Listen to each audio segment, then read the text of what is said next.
ebi bigambirwa mu ruburama rya Kitango mu Mutara Mitoma ahakuziko mukikuru Keren Kakuru ori nyina wa Meja Korebo Kakuru orukora mu ofisi ya Minister w'enshonga zo mu nda y'ihanga.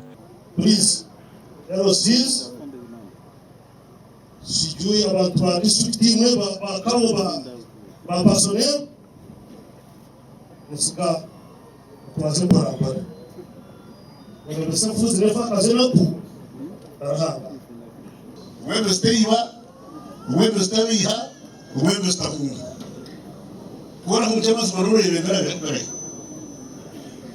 wakunga abatule bagwireta unataka accountability na wewe tureba na kama district marwanda bilioni ni Rwanda Rwanda bilioni. Kwa nini ushobore bilioni hii Josh mashobore? Mashobore udoti bilioni kajeneti wote sikamire mafuturo. Hapana sente zao.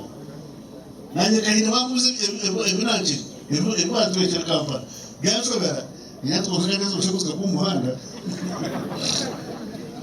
Birwa shanje obwenge steiba. Umugenzi Keren Kakuru asimirwa habo kubemanzi no kukunda Ruhanga.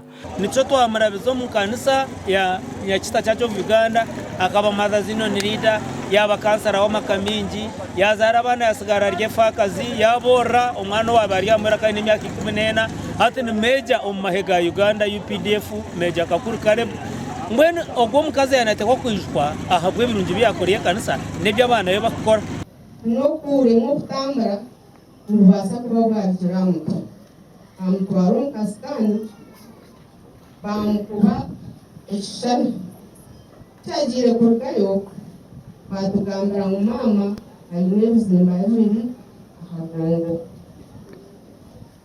konke cy'amazima tubaratserekeye batugira ngo muzire wanyu kugira umutima n'umunafu ebyo munda n'ebinafu ati n'umukwe burumwe bizima tacho basa kusemezibwa abo kuyemyaka egenzi Abakuru mbasa kwa mama kama leta kigabo kuro mugongo kigabo yamutahirira n'abanywanyi be abasuma bamukanga kanga bamuzamuzunguzu barasana ngwaje tumtwita mwero bamukanga mutenge mwe kanjeri njaka kanja trauma umuntu mwe atanze batwara zazora batwara urucumu so kuyihowe kwa wirobwire buti